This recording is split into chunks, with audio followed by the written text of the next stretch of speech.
अस्सलाम वालेकुम। आज हम देखेंगे कि हम किस तरीके से होंडा सिविक का इलेक्ट्रॉनिक पार्किंग ब्रेक फ़ीचर इस्तेमाल कर सकते हैं। इलेक्ट्रॉनिक पार्किंग ब्रेक को ईपीबी भी कहा जाता है और ये एक बहुत अच्छा फ़ीचर है। तो चलें हम देखते हैं कि इस फ़ीचर को कैसे इस्तेमाल किया जा सकता है।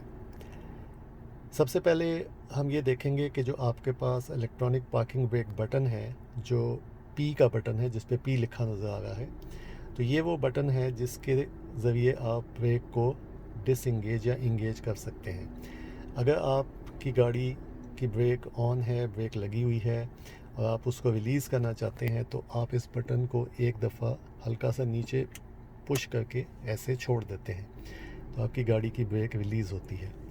अगर आप ब्रेक को इंगेज करना चाहते हैं, तो आप इस बटन को हल्का सा ऐसे ऊपर की तरफ खींच कर छोड़ देते हैं, तो आपकी गाड़ी की ब्रेक ऑन हो जाती है, इंगेज हो जाती है। इस वक्त आप इंस्ट्रूमेंट क्लस्टर में देख सकते हैं कि कार जो है वो पी की पोजीशन पे है, जो गियर लीवर है वो इस वक्त पी की पोजीशन पे है। उसके अलावा मैंने अभी सीट बेल्ट भी नहीं पहनी हुई, इसलिए आपको सीट बेल्ट की लाइट भी नज़र आ रही है। और अगर आप सीधे हाथ पे इंस्ट्रूमेंट क्लस्टर के जो सीधे हाथ वाली साइड है उस पर नीचे की तरफ देखेंगे, तो आपको एक रेड कलर की लाइट नज़र आ रही है, जो ये शो कर रही है कि इस वक्त पार्किंग ब्रेक इंगेज्ड है। पार्किंग ब्रेक को रिलीज़ करने के लिए आपकी रिक्वायरमेंट ये होती है कि आपने ब्रेक पैडल को पहले प्रेस करना होता है, और जो पी का बटन मैंने आपको दिखाया था उस बटन को फिर आप नीचे की तरफ पुश करते हैं, जैसे मैंने आपको बताया था। लेकिन अगर आप ब्रेक पैडल पुश किए बगैर उस बटन को प्रेस करेंगे, जैसे कि मैं अभी करने लगा हूं, तो आपको एक साइन नज़र आएगा इंस्ट्रूमेंट क्लस्टर में, जो ये इंडिकेट करेगा कि आपने ब्रेक पैडल प्रेस नहीं किया। तो ये आप देख सकते हैं कि एक साइन फ्लैश कर रहा है ऑरेंज सा, जो आपको ये इंडिकेट कर रहा है कि आपने ब्रेक पैडल प्रेस नहीं किया। और आप ये भी देख सकते हैं कि रेड लाइट स्टिल ऑन है, इसका मतलब कि है कि ब्रेक अभी रिलीज़ नहीं हुई। तो चलें, अब मैं ब्रेक पैडल प्रेस करता हूं और फिर उसके बाद मैं बटन प्रेस करूंगा, तो आप देखेंगे कि रेड लाइट ऑफ हो जाएगी। एक हल्की सी साउंड भी आएगी, जो हो सकता है आपको रिकॉर्डिंग में सुनाई दे। तो जैसा आपने देखा कि रेड लाइट जो है वो ऑफ हो गई है, जिसका मतलब ये है कि इस वक्त पार्किंग ब्रेक रिलीज़ हो गई है और आप कार को डी की पोजीशन में ले जाके ड्राइव कर सकते हैं। इस तरह जब आपकी कार की पार्किंग ब्रेक रिलीज़्ड है, आप ये चाहते हैं कि आप इसको दोबारा से इंगेज करें, आप दोबारा से कार की ब्रेक लगा दें, तो ब्रेक इंगेज करने के लिए ज़रूरी नहीं है कि आप ब्रेक पैडल प्रेस करें। तो चाहे आप ब्रेक पैडल प्रेस करें, चाहे आप ना प्रेस करें, आप सिंपली जो पी का बटन मैंने आपको पहले दिखाया था उसको अगर आप ऊपर की तरफ हल्का सा खींच के छोड़ देंगे, तो आपको दोबारा से रेड लाइट नज़र आएगी, और जिस तरीके से ब्रेक रिलीज़ करते हुए आपको हल्की सी साउंड आती है, उसी तरीके से आपको एक साउंड आएगी, जिससे आपको फील पता चलेगा कि ब्रेक इंगेज हो गई है। तो चलें, मैं उस बटन को हल्का सा ऊपर की तरफ खींचता हूँ, तो आपने देखा कि रेड लाइट दोबारा से ऑन हो गई। अब आप ये देख सकते हैं कि मैंने सीट बेल्ट लगा ली है और सीट बेल्ट लाइट ऑफ है और पार्किंग ब्रेक ऑन है। अगर आपने सीट बेल्ट लगाई हुई है, आपका गियर लीवर पार्किंग पोजीशन में है, तो भी पार्किंग ब्रेक रिलीज़ करने का और दोबारा से इंगेज करने का वही तरीक़ेकार है। अगर आपने पार्किंग ब्रेक रिलीज़ करनी है, तो आपको पहले ब्रेक पैडल दबाना होगा। ब्रेक पैडल आप नहीं दबाएंगे, तो जैसे आप देख सकते हैं कि आपको वही ब्रेक पैडल इंडिकेटर नज़र आया है। तो अब अगर मैं पार्किंग ब्रेक रिलीज़ करना चाहता हूं, तो मैं इसी तरह ब्रेक पैडल दबा के बटन नीचे पुश करूंगा, और आप ये देख सकते हैं कि पार्किंग ब्रेक रिलीज़ हो गई है। और अगर मैंने पार्किंग ब्रेक दोबारा इंगेज करनी है, तो चाहे मैं ब्रेक पैडल दबाऊं चाहे ना दबाऊं, मैं उस बटन को दोबारा से ऊपर की तरफ खींचूंगा, और आप देख सकते हैं कि पार्किंग ब्रेक दोबारा से इंगेज हो गई है। अब हम ये देखते हैं कि अगर आपने कार को एक ऐसी पोजीशन में डाला हुआ है जिसमें कार को आप ड्राइव कर सकते हैं, जैसे आपने इस कार को डी में या आर में रिवर्स में डाला हुआ है, तो फिर पार्किंग ब्रेक रिलीज़ या इंगेज करने का आपके पास क्या तरीका है। तो चलें, मैं कार को पहले आर की पोजीशन में डालता हूँ, रिवर्स की पोजीशन में। तो अब इस वक्त गाड़ी की जो ब्रेक है वो इंगेज है। अगर मैं पी का बटन प्रेस करूँगा अगेन विदाउट ब्रेक पैडल, तो आपको फिर वही लाइट नज़र आएगी एज़ यूजुअल, जो आपको ये बता रही है कि आपने ब्रेक पैडल प्रेस करना है। तो ये फिर ज़रूरी है कि आप दोबारा से ब्रेक पैडल प्रेस करके पी का बटन दबाएं, और आप ये देख सकते हैं कि पार्किंग ब्रेक रिलीज़ हो गई है। और इसके बाद अगर आप ज़ाहिर सी बात है कि ब्रेक पैडल छोड़ देंगे तो कार मूव करना शुरू हो जाएगी, जैसे आप देख सकते हैं।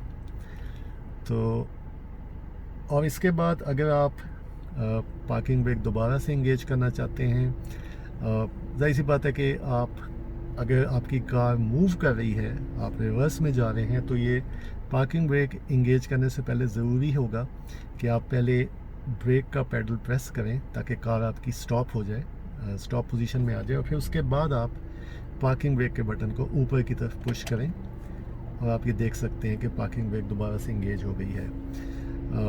वैसे तो शायद बेहतर ये होगा कि आप रिवर्स की पोजीशन में पार्किंग ब्रेक लगाने के बजाय पहले आप पी की पोजीशन पर वापस जाएं और फिर पार्किंग ब्रेक को इंगेज करें। इसी तरह अगर आप कार को डी की पोजीशन में ले जाते हैं, ड्राइव की पोजीशन पे, और आप पार्किंग ब्रेक रिलीज़ करना चाहते हैं, तो आप उसी तरीके से पी का जो बटन है, आप ब्रेक पैडल दबा के पी के बटन को प्रेस करेंगे। अगर आप ब्रेक पैडल के बगैर प्रेस करेंगे तो आपको उसी तरीके से ब्रेक पैडल वार्निंग नज़र आएगी। तो फिर मैं ब्रेक पैडल दबा के पी का बटन नीचे प्रेस करूँगा तो पार्किंग ब्रेक रिलीज़ हो जाएगी। अगर मैं डी की पोजीशन में ही रहते हुए दोबारा से पार्किंग ब्रेक को इंगेज करना चाहता हूँ तो मैं पी के बटन को हल्का सा ऊपर की तरफ पुश करूँगा और आपकी पार्किंग ब्रेक। अब हम इलेक्ट्रॉनिक पार्किंग ब्रेक का एक और फीचर डिस्कस करेंगे जो बहुत यूज़फुल है, और वो इस तरह है कि अगर आप कार को ड्राइव पोजीशन में लेके आते हैं, तो जैसे मैंने आपको पहले बताया, तो एक तरीका तो ब्रेक रिलीज़ करने का ये है कि आप ब्रेक पैडल प्रेस करके पी के बटन को नीचे की तरफ दबाएंगे तो ब्रेक रिलीज़ हो जाएगी। लेकिन एक दूसरा तरीका ये है कि आप कार को डी पोजीशन पे लाएं, और उसके बाद आप सिंपली, अगर आपने सीट बेल्ट लगाई हुई है तो ब्रेक पैडल छोड़ के आप एक्सीलरेटर को प्रेस करें, और कुछ भी किए बगैर आपकी पार्किंग ब्रेक भी रिलीज़ हो जाएगी और आपकी कार ड्राइव करना भी शुरू हो जाएगी। तो जैसे अभी इस वक्त आप देख सकते हैं कि मैं डी की पोजीशन पे हूँ और पार्किंग ब्रेक मेरी इंगेज्ड है, और मैं सिंपली एक्सीलरेटर प्रेस करूँगा, मैंने सीट बेल्ट पहनी हुई है, तो मेरी कार मूव करना शुरू हो जाएंगी। तो आप ये देख सकते हैं कि मैंने कार जो है इस वक्त मूव करना शुरू हो गई है, पार्किंग ब्रेक ऑटोमेटिकली जो है वो रिलीज़ भी हो गई है। और इसी तरह यही असूल जो है वो आपका रिवर्स पे भी अप्लाई होता है। अगर ये पार्किंग ब्रेक, अब मैंने कार को स्टॉप कर दिया है और मैंने ब्रेक पैडल दबा के पार्किंग ब्रेक दोबारा से इंगेज की है, और अब मैं कार को रिवर्स पोजीशन में लगाता हूँ, और रिवर्स पोजीशन में ला के मैंने ब्रेक पैडल छोड़ दिया है, और मैं सिंपली एक्सीलरेटर प्रेस करूँगा तो कार रिवर्स में मूव करना शुरू हो जाएगी, जैसे आप देख सकते हैं, और ब्रेक जो आपकी पार्किंग ब्रेक है वो ऑटोमेटिकली रिलीज़ हो जाएगी।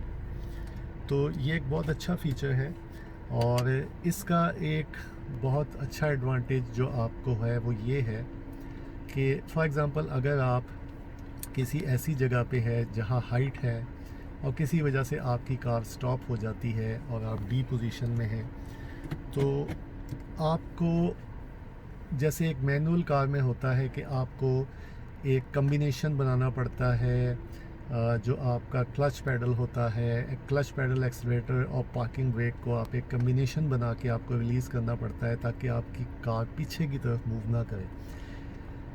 यहाँ पे आपको ये सब कुछ करने की ज़रूरत नहीं है। सिंपली आप डी पोजीशन में हैं, आपने सीट बेल्ट लगाई हुई है, आप सिंपली एक्सीलरेटर प्रेस करेंगे तो पार्किंग ब्रेक रिलीज़ करने की रिस्पॉन्सिबिलिटी कार के पास है, वो ख़ुद ही कार पार्किंग ब्रेक रिलीज़ करेगी और आपकी कार आगे की तरफ मूव होना शुरू हो जाएगी। और ये जहाँ तक मेरी अंडरस्टैंडिंग है, जो आपका हिल स्टार्ट असिस्ट है ये भी काइंड ऑफ इससे रिलेटेड है। अब हम ब्रेक होल्ड फ़ीचर के बारे में बात करेंगे, जो कि एक बहुत यूज़फुल फ़ीचर है। जैसे कि आप ब्रेक होल्ड का बटन देख सकते हैं, जो कि ब्रेक होल्ड फ़ीचर को ऑन या ऑफ़ करने के लिए इस्तेमाल करते हैं, और अभी हम बाद में देखेंगे कि हम कैसे ब्रेक होल्ड को ऑन या ऑफ़ करते हैं। तो जब आप ब्रेक होल्ड को ऑन कर लेते हैं और गाड़ी चलाना शुरू कर देते हैं, उसके बाद अगर आप किसी जगह पे जाके गाड़ी को रोकते हैं, मिसाल के तौर पे अगर आप किसी ट्रैफिक सिग्नल पे आए हैं और ट्रैफिक सिग्नल की लाइट रेड है, तो जब आप गाड़ी को रोकेंगे और गाड़ी की स्पीड ज़ीरो पे आ जाएगी, तो गाड़ी ऑटोमेटिकली पार्किंग ब्रेक को ऑन कर देगी। और इस टाइम पे आप जो अपना ब्रेक पैडल है उसको छोड़ सकते हैं, और गाड़ी चूँकि पार्किंग ब्रेक लग चुकी होगी तो गाड़ी मूव नहीं करेगी। अब अगर आपने सिग्नल लाइट ग्रीन होने पे दोबारा से मूव करना है, गाड़ी को दोबारा चलाना है, तो आप सिंपली एक्सीलरेटर को प्रेस करेंगे, पार्किंग ब्रेक दोबारा से रिलीज़ हो जाएगी और आपकी गाड़ी मूव करना शुरू हो जाएगी। तो ये मेनली आपका ब्रेक होल्ड का फ़ीचर है। अभी हम इसको देखते हैं कि ये हम कैसे इसको ऑन ऑफ करेंगे और कैसे इसको इस्तेमाल करेंगे। ब्रेक होल्ड फ़ीचर को ऑन या ऑफ़ करने के लिए ये ज़रूरी नहीं है कि आपकी गाड़ी रुकी हुई हो। आप ब्रेक होल्ड फ़ीचर को रुकी हुई गाड़ी में भी ऑन या ऑफ़ कर सकते हैं, और चलती हुई गाड़ी में भी आप ब्रेक होल्ड को ऑन या ऑफ़ कर सकते हैं। तो चलिए हम देखते हैं कि ब्रेक होल्ड को हम कैसे इस्तेमाल करेंगे। तो जैसे मैंने कहा कि ब्रेक होल्ड को इस्तेमाल करने के लिए ज़रूरी है कि आपकी सीट बेल्ट इंगेज हो, और सीट बेल्ट इंगेज है तो उसके बाद आप इस बटन को एक दफ़ा पुश करके छोड़ देंगे तो आपका ब्रेक होल्ड फीचर ऑन हो जाएगा। आप ये इंस्ट्रूमेंट क्लस्टर में भी देख सकते हैं कि पार्किंग ब्रेक की लाइट के ऊपर आपको ब्रेक होल्ड लिखा हुआ ग्रीन कलर में नज़र आ रहा है, जो ये इंडिकेट कर रहा है कि ब्रेक होल्ड फीचर आपका इंगेज्ड है। तो चलिए अब हम देखते हैं कि ब्रेक होल्ड फीचर का एक्चुअल बेनिफिट हम कैसे ले सकते हैं और कैसे वो हमें फ़ायदा देता है। तो मैं कार को पहले डी की पोजीशन में लाऊंगा ताकि मैं कार को ड्राइव कर सकूं, और कार को मैं मूव करना शुरू करता हूं। पार्किंग ब्रेक रिलीज़ हो गई और कार अब मूव कर रही है। आप देख रहे हैं उसकी स्पीड इंक्रीज़ कर रही है। लेकिन अब अगर मेरे पास लेट्स से कि मैंने कार को स्टॉप करना है, और ये मैं कार को स्टॉप कर रहा हूँ, तो ये आप देख सकते हैं कि जैसे ही कार ज़ीरो की पोजीशन पे आई है तो ब्रेक होल्ड के नीचे एक और साइन अपीयर हुआ है जिस पे ए लिखा हुआ है, जो ये इंडिकेट कर रहा है कि कार ने आपकी पार्किंग ब्रेक इंगेज कर ली है। अब इस वक्त मैंने ना एक्सीलरेटर प्रेस किया हुआ है, ना मैंने ब्रेक पैडल प्रेस किया हुआ है, ना मैंने खुद से पार्किंग ब्रेक को इंगेज किया है, लेकिन मेरी कार स्टॉप्ड है। कार इस वक्त मूव नहीं कर रही। अगर मैंने कार को मूव करना है तो सिंपली मैं क्या करूँगा कि मैं दोबारा से एक्सीलरेटर को प्रेस करूँगा, और आप ये देखें कि ए का साइन ऑफ हो गया और मेरी कार दोबारा से मूव करना शुरू हो गई। और मैंने कार को दोबारा स्टॉप किया है तो कार दोबारा से ब्रेक होल्ड की वजह से पार्किंग ब्रेक ऑटोमेटिकली इंगेज हो गई है। जिस तरह पहले हमने बात की थी कि इलेक्ट्रॉनिक पार्किंग ब्रेक का एक फ़ायदा ये है कि आप अगर किसी हाइट पे आप कार ऊपर चढ़ा रहे हैं और आपको ब्रेक करना पड़ता है तो आप दोबारा इजीली मूव कर सकते हैं। ब्रेक होल्ड भी इस सिलसिले में आपको हेल्प करता है। फॉर एग्ज़ाम्पल अगर आप किसी हाइट पे चढ़ रहे हैं, कार आपकी मूव कर रही है और आपने ब्रेक होल्ड फीचर ऑन किया हुआ है, तो जैसे ही आप किसी भी वजह से अगर आपको हाइट चढ़ते हुए हाइट पे कार को चढ़ाते हुए अगर आपको ब्रेक प्रेस करते हैं और आपकी कार जैसे ही ज़ीरो पे आती है तो आपको मैनुअली ब्रेक इंगेज करने की ज़रूरत भी नहीं है। ऑटोमेटिकली कार जो है ब्रेक को इंगेज कर लेगी, आपके पास ए साइन आ जाएगा, और अगर आपने दोबारा मूव करना है कार को तो आप सिंपली जो है दोबारा से एक्सीलरेटर प्रेस करेंगे और आपकी कार मूव करेगी। एक चीज़ जो ब्रेक होल्ड के बारे में इम्पॉर्टेंट है कि ब्रेक होल्ड फीचर जो है वो रिवर्स के लिए नहीं है। फॉर एग्ज़ाम्पल अगर मैं अपनी कार को रिवर्स में ले जाता हूँ और अगरचे ब्रेक होल्ड का साइन नज़र आ रहा है, लेकिन मैं कार को मूव करना शुरू करता हूँ, आप देख रहे हैं कि कार की स्पीड इंक्रीज़ हो रही है, लेकिन अब मैं कार को स्टॉप करता हूँ तो unlike the position brake automatically engage नहीं होती। आप देख सकते हैं कि कार इस वक्त ज़ीरो पे आ गई है, और लेकिन स्टिल जो है ब्रेक होल्ड के नीचे ए का साइन अपीयर नहीं हुआ, और इसका मतलब है कि पार्किंग ब्रेक इंगेज नहीं हुई। अगर मैं इस वक्त मैंने ब्रेक पैडल दबाया हुआ, अगर मैं इसको छोड़ देता हूँ तो कार भी आप देख सकते हैं कि दोबारा से मूव करना शुरू हो गई है। तो ये एक चीज़ जहन में रखने वाली है कि रिवर्स में ब्रेक होल्ड काम नहीं करता, सिर्फ फॉरवर्ड की पोजीशन में जो आपकी ड्राइव पोजीशन है उसके ऊपर ब्रेक होल्ड काम करता है। एक और चीज़ जो ब्रेक होल्ड से रिलेटेड है वो ये है कि ब्रेक होल्ड जैसे मैंने आपको बताया सिर्फ उस वक्त काम करता है जब आपकी सीट बेल्ट लगी हो।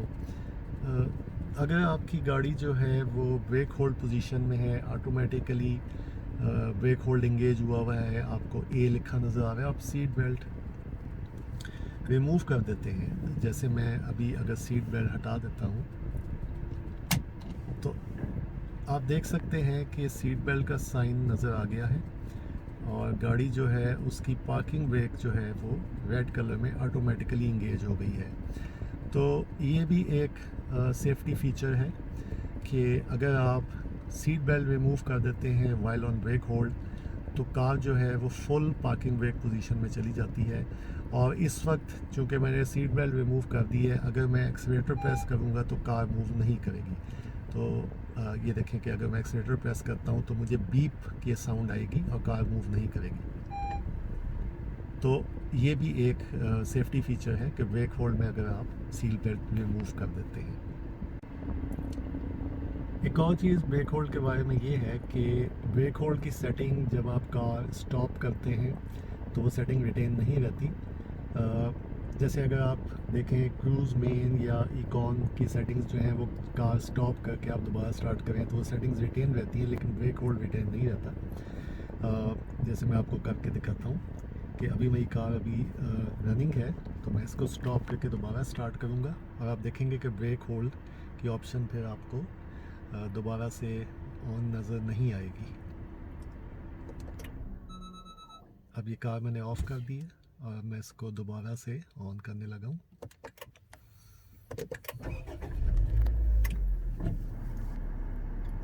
आप ये देख सकते हैं कि कार दोबारा से ऑन हो गई है और दोबारा से स्टार्ट हो गई है। क्रूज़ मेन और इकॉन की लाइट्स आपको नज़र आ रही हैं, लेकिन ब्रेक होल्ड की लाइट आपको नज़र नहीं आ रही। इंस्टेड जो कार है वो पार्किंग ब्रेक मोड में चली गई है। उम्मीद है ये वीडियो आपको पसंद आई होगी। कमेंट्स में अपनी राय दीजिएगा। बहुत शुक्रिया। अल्लाह हाफिज़।